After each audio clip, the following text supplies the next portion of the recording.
15 décembre 2023, le Conseil fédéral du Parti congolais du travail, de la Nicolas, tenait sa première session extraordinaire. Au cours de cette session, les organes de direction, le secrétariat et la commission fédérale de contrôle et d'évaluation ont tenu un comportement respectivement au poste de président par le camarade membre du comité central Jean-Faustin Yokito et du secrétariat à l'environnement par le camarade Honoré Mabé et la première membre par la commission fédérale de contrôle et d'évaluation, la camarade Micheline Maketa. Le 27 février 2024, la passation des services a eu lieu entre le camarade Jean-Serge Kété, secrétaire à l'organisation et la mobilisation, assurant l'intérim du président Brice Basile Moussa, nommé sous-préfet de Pénin, et le camarade Jean-Faustin Yokito, président élu.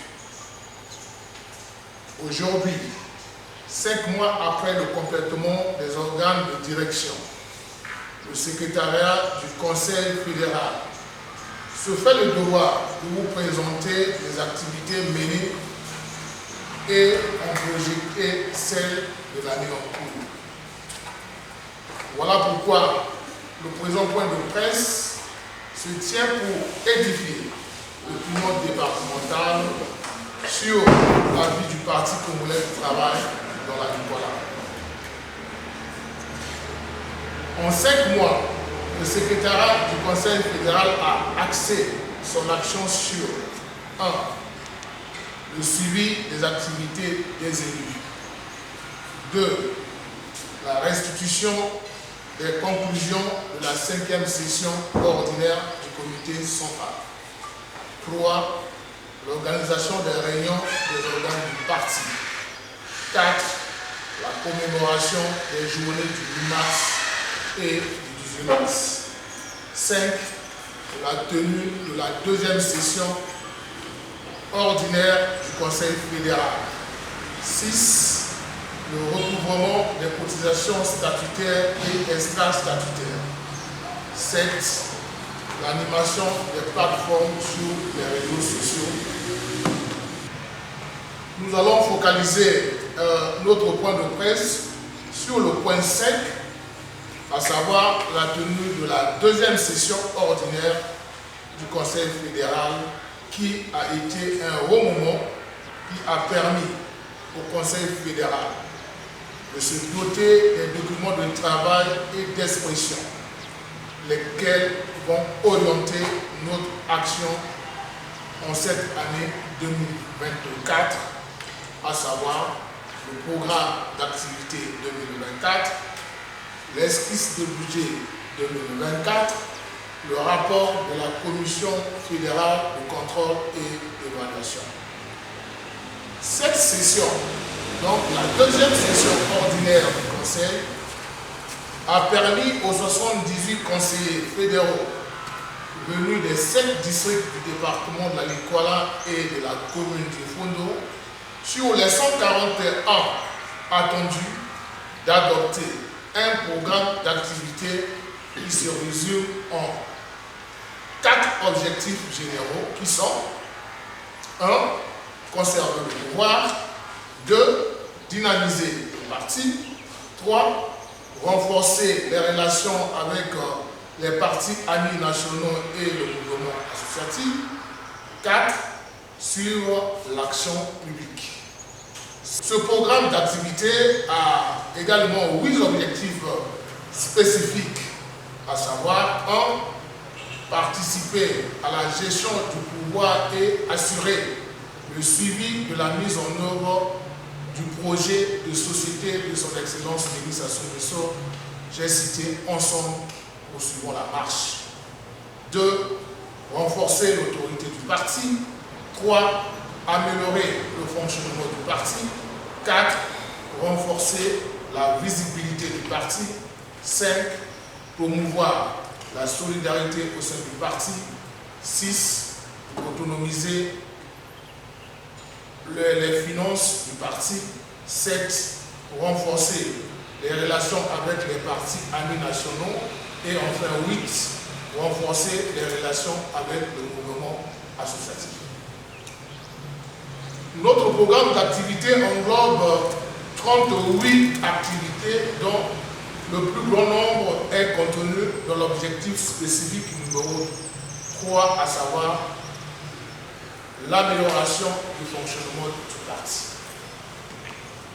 Nous pouvons dire que les activités les plus saillantes sont donc le complètement des organes du parti au niveau intermédiaire et de base, le suivi des organes intermédiaires et de base, la campagne d'adhésion, l'actualisation du fichier des cadres du parti congolais du travail, les préparatifs du 6e congrès ordinaire du parti congolais du travail, pour ne citer que celle-ci.